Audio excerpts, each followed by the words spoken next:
No, no, not at all. I understand I did go a bit off topic in the last interview, and I believe you were particularly interested in my understanding of what the Greys culture is, with having been very fortunate to have formed. I mean, I don't know if it's exclusive, but yeah, having got close with one of them.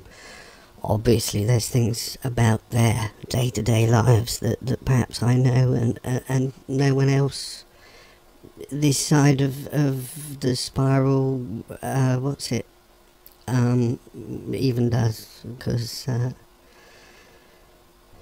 well, just, you know, it's quite likely, really, now I think of it.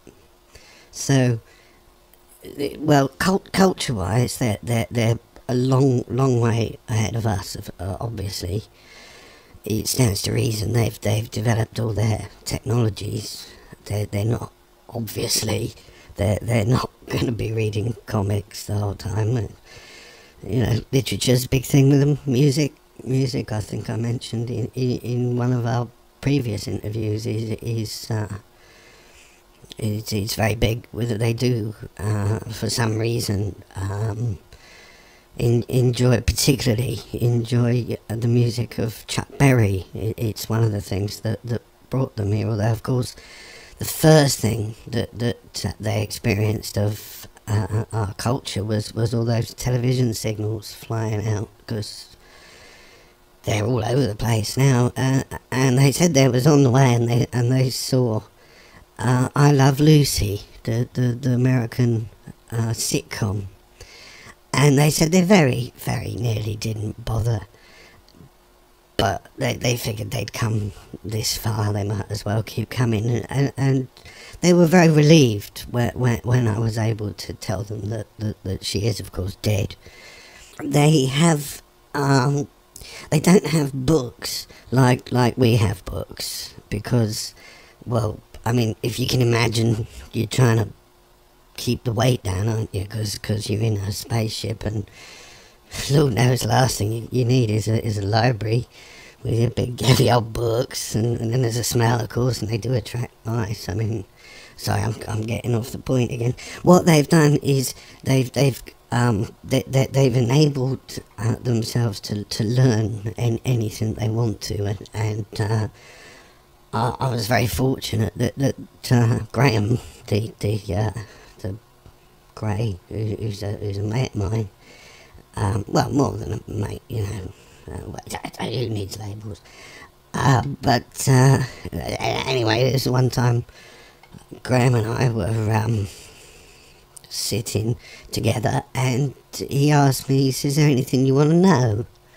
And I wasn't sure what he meant at first, but he says, "Well, we've got this thing that it plugs in under your tongue, and then there's a sort of sash that you have to wear, and that goes just so it covers your nipples. It's quite tasteful. It just covers your nipples, and then you have to hold a metal ball and something else in your other hand, which is kind of rubbery, but it was a dark room. I couldn't really see what that was all about. But anyway, they can program you with any knowledge that you want, and I was never that good with maths myself, so I said, well, okay, well, what can you do, you know, maths-wise? He said, well, you know, we can have you up there with Einstein. Actually, they're not that bothered about Einstein. They just thought he looked like a nice bloke. You know, they definitely said, you know, if they abducted him, certainly there'd have been quite a queue at the probing cubicle, because he's their type. But again, I digress. So they've given me almost, it's scary at times, it's almost unlimited mathematical power, which I guess I'll have for life. He didn't say it wore off. No, sorry, I'm very touchy about that. I don't feel it's necessary for me to give a demonstration. It's been proved time and time again, and obviously this is something special, that's been granted to me by visitors from another world, and I think it's something I should use.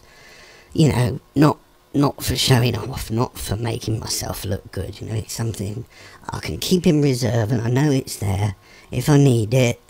I've got my maths now, but no, I don't think it's one for showing off with, really. But there was one thing that did impress me about their culture, which was, I think I was mentioning just before, that, you know, the book is a heavy object. It's a weighty artifact, as Graham's boss, Dave, said. And, well, they do have quite terrestrial names, yeah. They said that, for example, Graham said, well, he could teach me his actual, you know, how to say his real name, but it's very possible that I'd die in the attempt of saying it, and we agreed between us it wasn't really worth it, so they tend to abbreviate, really, to make things a bit easier for everyone concerned. You know, we've got to keep the unpleasantness to a minimum, haven't we, really?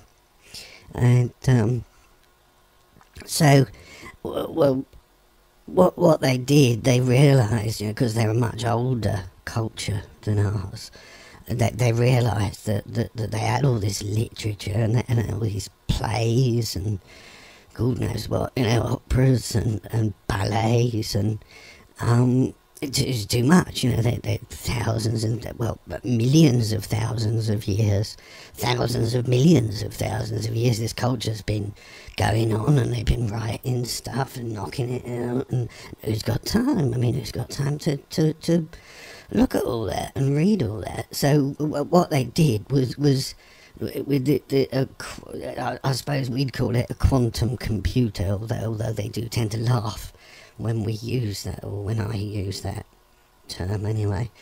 But what they did with their computers was that they sort of mashed it down smaller and smaller, and I don't quite understand the physics of it, but he was sort of doing that with his hands when he was talking about it, which gave me an insight. And what I ended up with was all of their art, all the history of their art and their culture and all of that. Not the music, obviously, because you can't do that with that. I mean, you know, if you've tried MP3 and stuff, I mean, you lose a lot of quality just there. I mean, obviously, they're a wise culture. They weren't going to try that. But, yeah, all the other stuff, they managed to get it down into this single gesture, a single phrase. And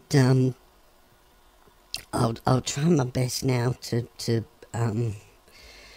obviously I've got a bit of an accent, you know, they've taught me a bit of their language. I'm still, you know, like a beginner. I wouldn't even say I was intermediate, really. I was barely asked for toilet paper, let alone explain what it's for.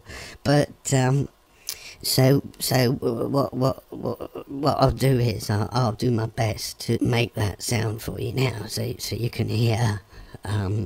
Oh yeah, you're gonna disguise my. No, there's no real point if you can disguise my voice, is there?